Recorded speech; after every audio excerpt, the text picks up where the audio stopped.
Hello, and welcome to Jeremy's Yorkshire Allotment Adventures. And it's beautiful down here on the allotment today. The sun's out, it's really warm actually. I've had my sweatshirt on. That's had to come off because, well, I've been digging some things out of the ground. And what a voyage of discovery that's been. Absolutely fantastic, exciting stuff. And well, I'll show you in a minute what we've been up to. Great to have you on board. Once again, thanks for all your messages this last week or so. And well, welcome to the show. Sit back, relax, come on, you know the drill, put your feet up, get yourself a cuppa, and once again, enjoy the show.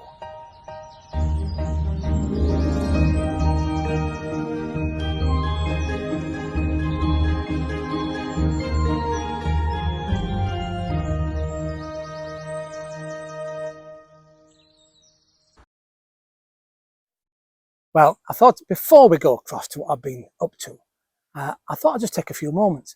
Do you remember we got talking about the wasps last week, a few weeks ago? And they've been quite active. And it suddenly dawned on me, ping, little light bulb moment. Of course they are. This is the time of year when things get really, really tricky for the worker wasps.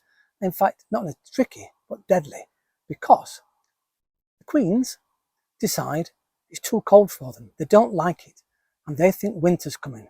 So if we get a really, really cold snap here on the allotment, or anywhere that the wasps' nests are, then the queen thinks, oh, hello, it must be winter. I've got to hibernate. Or what could happen is the queen will move. She'll set off and she'll go somewhere else that's a lot warmer. She'll find a hiding place to overwinter, and then she'll hibernate.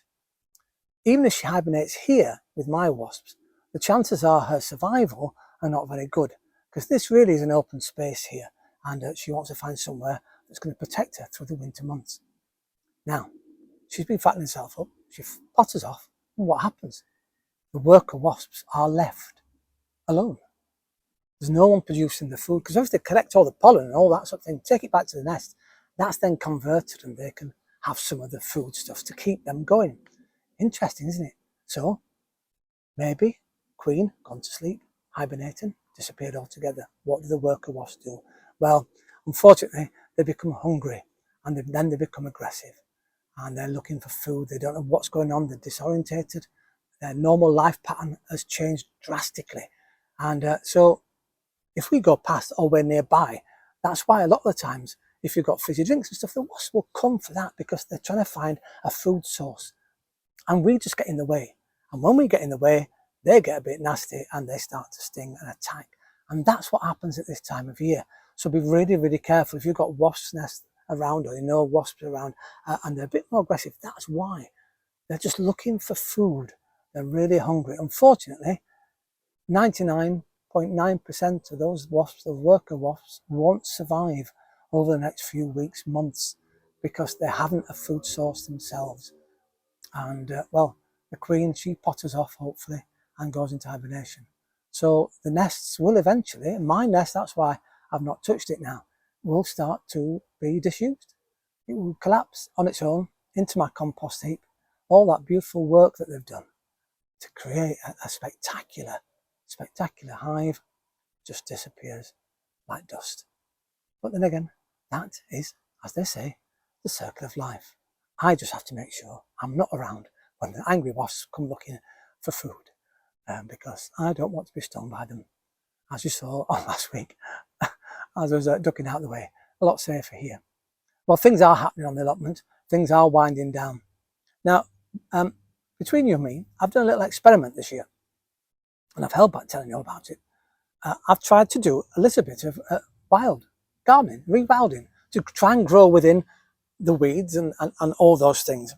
Now, I normally try and keep on top of the bindweed. Now, unfortunately, my neighbour has lots of bindweed, and it's not being controlled this year, so it's coming onto my allotment. So when I start to take down the allotment to make sure it's ready for winter, then I should be digging down deep and cutting all the roots off as they come into my allotment. And then throughout winter, well, early January, February, that's when I should start at the fence again and work inwards and getting every single piece of the bindweed I can out. And so hopefully, fingers crossed, we won't have as much as we've got this year. And yeah, so rewilding. I've let lots of wildflowers go. I've planted some have come themselves to try and regenerate the area of the earth. Because over winter you can have manure, organic manure that grows up. You put the seeds down. In fact, I got some last year. It wasn't too successful. Again, I think too damp down here. But we're going to have another go. Most of this will go. This is all dying off now. These are the strawberries here. They'll cut back. A job I can do now with the strawberries, actually. And if I can find one here, it's not long enough. This one might be over here. Nope. But they start to put out, as you know, the long shoots. And if I can get those into soil now, I'll get some free strawberry plants. And, well, all of this weed can now be dug up and put on the compost heap, if safe to do so. The bindweed can't. That has to be get rid of naturally, or well, say naturally, stick it in the bin or burn it. Either way, that'll dry out first. My sweet corns, we've had a couple of lovely sweet corns off. The funny thing is, I took some carrots out of the ground the other day and some sweet corn, left them in my greenhouse behind us here, the old-fashioned one, the big one, and I've come down today and, well, they've been eaten, they've gone. So I must have had a little mouse. Well, we are in the middle of the fields here, and that's again what happens when the cold weather comes. The food starts to disappear and, well, they come foraging. So at least I know I've got a little mouse in my little greenhouse. Oh, I was in the sunshine a moment ago because I've just filmed this and it wasn't recording. So I've just been talking to myself, as normal is on Jeremy's Yorkshire Allotment Adventures. And well, I've been having a little bit of fun down here. And as you can see next to me, I hope you can see anyway, I'm surrounded here by potatoes. And these are the Cara ones. And they've just been amazing. They've produced so many potatoes. In fact, the night I came down just to dig an area up to have some potatoes for my chips. And just one plant, one solitary plant, gave me just under, I think it was, 2 pounds of potatoes. In fact, I took a picture of the weighing scales. Yeah, have a look. I think it's 1 point something. I can't remember now, but it's about 2 pounds of potatoes. That was just one plant. And I thought then, wow, how lucky am I to have all of those potatoes from one plant? Well, I've come down today because the other day when I was digging out, some of the potatoes had been attacked by earwigs, little tiny holes throughout them. And of course you can chop around them, but I lost a couple of potatoes. I wasn't happy. I've come down today and it's a perfect day actually to get my potatoes out because I can leave them here on the surface and they'll dry out. I want the skins to dry out because these are going into storage. Well, some of them. Some are being used today because, of course, I'm having Sunday roast. Now, what's brilliant about these, there must be on this side alone here, 20 potatoes that must weigh 4 or 5 pounds, which is just incredible. In fact, they might weigh more because look at that beauty. That's probably weighs 2 pounds on its own. It's fantastic. And yes, as I say, this is the Cara variety, and it's a variety that you can do anything with. Chip, roast, mash, anything. Absolutely stunning. And they taste beautiful. And mash, they're light and fluffy. We had chips, as I said the other night.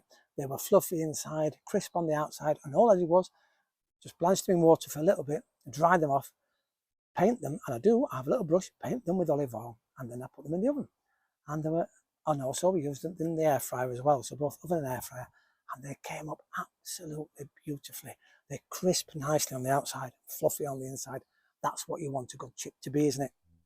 So lots of potatoes. I think altogether now, because I've got loads this side as well, probably got, I reckon, about 10 pounds worth of potatoes in weight. And I think that's spectacular. I think we only put 8 plants in, and they've all produced. I've had some out already as well, so probably altogether I've got about 20 pounds of potatoes. But I've never had so many off one plant before. I said this is about 2 plants. This over here, which has got one, again, lovely sized potatoes. And even the smaller ones, you can just lovely leave the peels on, get them washed up, and these can become lovely roast potatoes. How do you do your roast potatoes? Well, I've started to parboil mine, or part boil it, stick it in a bit of hot water, bubble it away a bit, and then dry them off. Little olive oil on the outside, stick them in the oven. Oh, magnificent, isn't it? Just incredible. So yes, these are Cara. Now, I did have other potatoes in. The salad blues, of course. They didn't do it terribly well. I've got another set of potatoes in, but again, one potato, with a few littlies. That's all I've got off that plant. I need to go back because I can't remember which variety these were, but they've not produced as much as this Cara variety. So guess where I'm going next year? Yep, buy some more Cara potatoes. Isn't that magnificent? So lucky. Brilliant. Now, whilst I was digging out, I happened to find a beetroot. And it's not very good. It's probably gone very, very woody, but it doesn't matter because we can have the leaves. Oh, the rabbit can. They'll love that. And I found one beautiful little onion. And this is probably a shallot. So, as they say, that's shallot. I hope you enjoyed today's video. It's great to have you on board. And like most people now, we're starting to do all the hard work, the weeding, and getting down the nitty-gritty. So amongst all of this vegetation, we're now starting to get the final produce out of the ground and into storage. I'll see you next time here on Jeremy's Yorkshire Allotment Adventure. Ta-ra for now.